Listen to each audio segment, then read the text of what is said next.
Niliwaambia umaskini ni kitu mbaya sana. Mkasema nimewaita maskini. Mumeona? Si mmejionea? Mtu akiambiwa hi, anaona ameshafika Ulaya.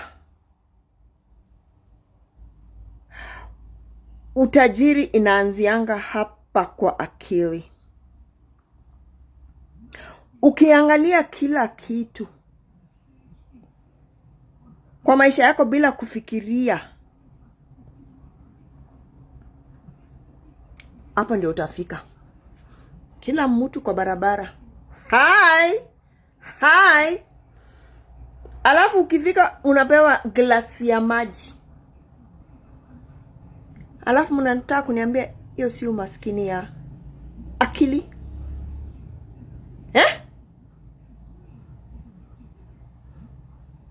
Yaani mkiona tu msungu, mumeona mmefika Ulaya.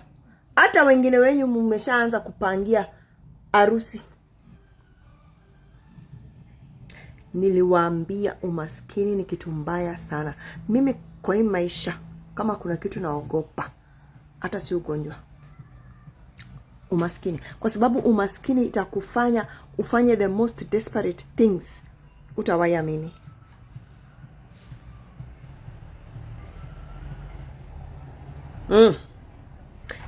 Na sasa mumejionea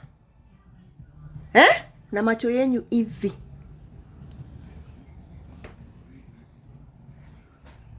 Hii ni aibu gani kweli? Na vile hapa mmekuwa mkituambia sisi ni wazee, si basi wacha tukae na uzee wetu, lakini tuko na heshima jamani. Nikipita huko kwa barabara naheshimika. Sasa mimi niambie, imagine kama huyo ni sister yako, ni mama yako, ni mtoto wako. Hiyo ni aibu gani? Na mnataka hapa kutuambia vile tutaishi maisha yetu. Hivyo ndio mnaishingi? Mkiambiwa tu hi, hi, you look nice, mmeshakimbia. Inafaa mjiangalie sana. Mjiangalie sana. Na mtu ajidhamini. Self-respect is very important. Now look at those innocent people. Who fell into the hands of this man innocently. Na sasa mlifanya hizo vitu mkifikiri hamtaijulikana. Ona vile mmeanikwa. Si afadhali mimi Esther Msila nishatangaza kila mahali, mmejua. Mimi sina aibu.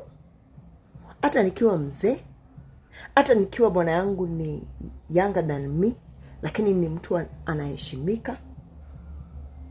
Sasa huyo Mrasha, mlikuwa mnafikiri mtaolewa wangapi nyinyi? Jamani wanawake, kweni na heshima. Mnatuaibisha jamani.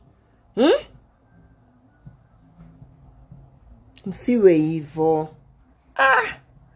Nyinyi hizi standards zenyu kuwa kumbe mnatusetianga tu hapa kwa mtandao, mkiwa huku nje ni kitu ingine. Lakini poleni, ili iwe funzo ya kwamba hi si kitu mzuri siku hizi. Tumeona mko na Valentines poa sana. Bye.